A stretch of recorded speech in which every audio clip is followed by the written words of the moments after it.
Good commercial management doesn't just happen once a month. Whilst monthly reports, CVRs, and formal valuations are important, the best QSs don't wait until month end to understand what's happening on their project. They stay close to the numbers every single week. Here are 6 things every QS should be tracking weekly. Number 1, variations and compensation events. Change is one of the biggest commercial risks on any project. Whether you're working on JCT, NEC, or another form of contract, variations and CEs need to be tracked carefully. It's not enough to know that a change has happened. A QS should know exactly where each item sits commercially.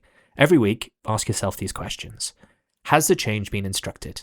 Has it been notified correctly? Has it been priced? Has it been submitted?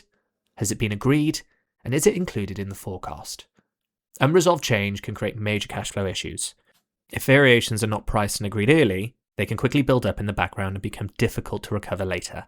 Number 2, subcontractor accounts. Subcontractor costs move quickly.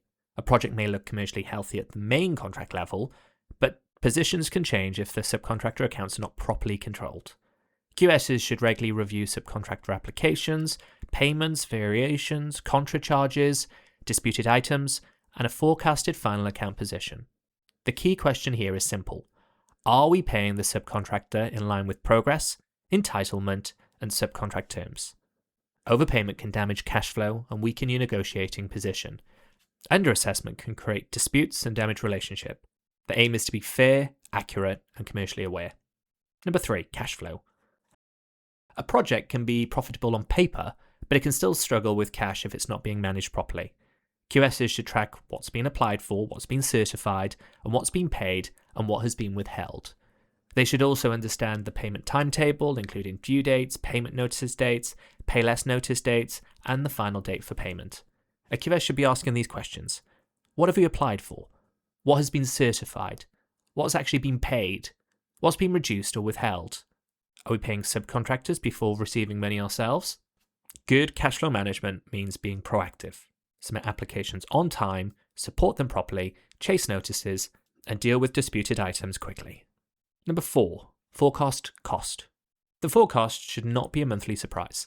A QS should regularly review the forecast cost of the project, including labour, plant, materials, subcontractors, prelims, design costs, and risk allowances. If the forecast is moving, you should understand why. Here's some questions.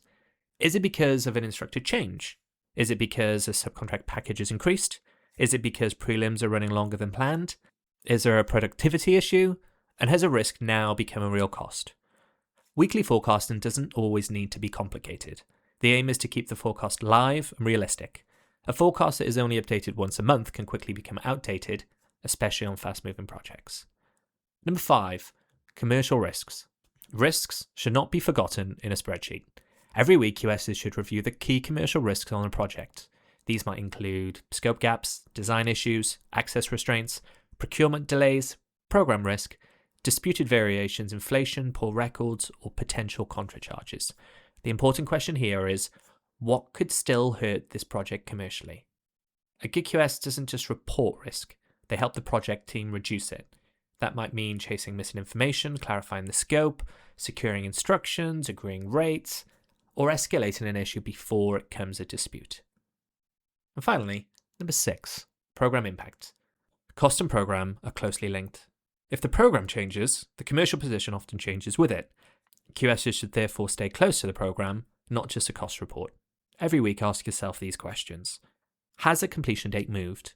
Are works being delayed? Are subcontractors being disrupted? Are prelims likely to increase? Are there any events that need to be notified? And is there evidence to support a time or cost claim? Program impact is especially important when dealing with loss and expense, prolongation, disruption, or compensation events. Without clear records and program evidence, it can be very difficult to prove entitlement later. The best QSs don't wait until month end to understand their project. They track key commercial items every single week. It's all about staying close to the detail, because the earlier you spot a problem, the more options you have to deal with it. Metroun, a commercial hub to your business.